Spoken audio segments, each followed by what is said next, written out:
భారత్ గురించి బ్రిటన్కి చెందినటువంటి ఒక మాజీ సైనికుడు నిజాలన్నీ ఈ రోజు చెప్పేసరికి బ్రిటన్ పౌరులే ఆశ్చర్యపోతున్నారు. ఇండియా లేకపోతే మనం అడుక్కు తినేవాళ్ళం అన్ని విధాలుగా. ఎందుకంటే మొదటి రెండో ప్రపంచ యుద్ధాల్లో పాల్గొన్నది ఎవరు అంటే వెనక వరుసలో ఉన్నటువంటి బ్రిటన్ సైనికులు, ముందు వరుసలో ఉన్నటువంటిది ఇండియా సైనికులు.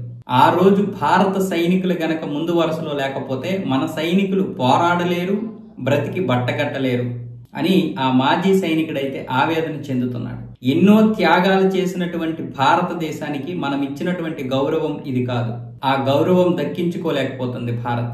కానీ నిజానికి గౌరవం కోసం ఏ రోజు భారత్ ఎదురు చూడలేదు. కానీ ఇవ్వాల్సినటువంటి బాధ్యత మనదే అంటూ ఆయన అయితే ఆవేదన చెందాడు. ఒక న్యూస్ ఛానల్కి ఇచ్చినటువంటి ఇంటర్వ్యూలో ఏమంటున్నాడంటే ఆయన, ఆ రోజు రెండో ప్రపంచ యుద్ధంలో భారత సైన్యం ముందుండి పోరాడింది. కొన్ని 1,30,000 మంది ప్రాణ త్యాగాలు చేశారు. అది బలవంతంగా వాళ్ళు వచ్చినా సరే పోరాటంలో మాత్రం చాలా స్వేచ్ఛగా, ఇష్టంగా దేశం కోసం, అంటే మనకి ఎవరైతే బ్రిటిష్ వాళ్ళు ఇచ్చారో ఆ పనిని ఒక బాధ్యత కోసం చేసినటువంటి వ్యక్తులు, వీరులు భారత సైనికులు.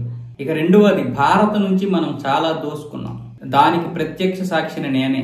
ఆయన రెండో ప్రపంచ యుద్ధంలో కూడా పాల్గొన్నారంట. ఆయన భారతదేశం నుంచి ఎన్నో నిధులు వచ్చేవి, ఎన్నో ఆహార పదార్థాలు వచ్చేవి, ఎన్నో ఆధునీకరణమైనటువంటి వస్తువులు కూడా వచ్చేవి. ఈ రోజు మన దేశం ఇలా ఉందంటే దానికి భారతే కారణం.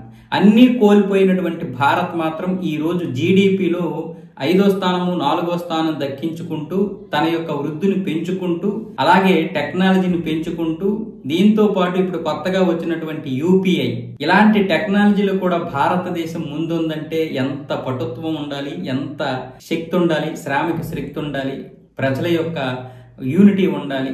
ఇలా ప్రభుత్వాన్ని నడిపించేటటువంటి నాయకత్వం కూడా ఈరోజు చూస్తున్నాం. ఒక యూనిటీగా నడిపించేటటువంటి నాయకత్వాన్ని ఎప్పటికీ కూడా బ్రిటన్ తల వంచాలి లేదా గుర్తుంచుకోవాలి అనుకుంటే అది ఇండియాకి మాత్రమే. ఇండియాకి మాత్రమే మనం ఎప్పటికీ కూడా తల ఉంచుకోవాలి. అలాంటి గొప్ప దేశం అది. కానీ మనం ఈరోజు ఇండియాకి గౌరవం ఇవ్వడం లేదు.